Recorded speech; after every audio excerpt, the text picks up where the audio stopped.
ஒரு ஜாதகத்தை எடுத்த உடனே இவன் ஃப்ரெண்டு நல்லா இருப்பான், இவனுக்கு தற்காலகட்டத்துக்கு நட்பினால் பயன் உண்டா இல்லையா அப்படிங்கிற ஒரு கேள்வி கேட்டோம்னா, அவங்க ஜாதகத்தை தனிப்பட்ட முறையில் ஜாதகம் பார்க்கணுமானா பார்க்கணும். இப்போ நண்பனால் நிறைய பேர் இழப்பு, பணம் இழப்பு அப்படிங்கிறதெல்லாம் இங்கே இருக்கத்தான் செய்யுது. அதை மாற்ற முடியாது. அவங்களுடைய ஜாதக அமைப்புங்கிறது அப்படி. பொதுவாக நம்ம சொல்லணும் அப்படின்னு பார்த்திங்கன்னா, இந்த கன்னியா லக்னம் அக்ஷய லக்னமாக யாருக்கு போகுதோ அவங்களுக்கு நட்பின் தன்மைங்கிறது நல்லாயிருக்கும். இவன் ஃப்ரெண்டு இவனுடைய வாழ்க்கையில் ஒரு படி மேலே அப்படிங்கிறது சொல்லலாம். அம்மாவையும் ஃப்ரெண்டையும் ஒன்று போல் பார்ப்பாங்கன்னு சொல்லுவாங்கல்லவா, அந்த மாதிரி தான். அம்மா சொன்னால் கரெக்டாக இருக்கும், என் ஃப்ரெண்டு சொன்னால் கரெக்டாக இருக்கும். நண்பண்டான்னு சொல்லுவாங்கல்லவா, அந்த நண்பண்டா இந்த கன்னியா லக்னக்காரங்களுக்கு நன்றாகவே அமையும் அப்படிங்கிறதுல எந்த மாற்றமும் கிடையாது.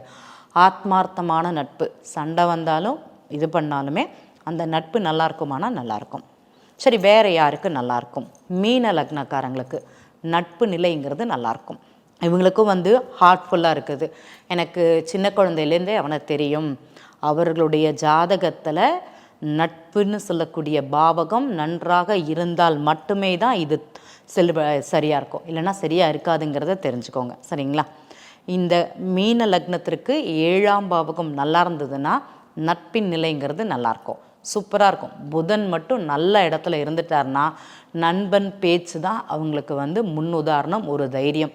என்னன்னாலும் என் ஃப்ரெண்டு சொன்னால் நான் கேட்பேன், அவன் சொன்னால் அது நடக்கும், அவன் கரெக்டாக தான் சொல்லுவான்னு சொல்லக்கூடியது இந்த மீன லக்னம் அப்படிங்கிறது சொல்லலாம்.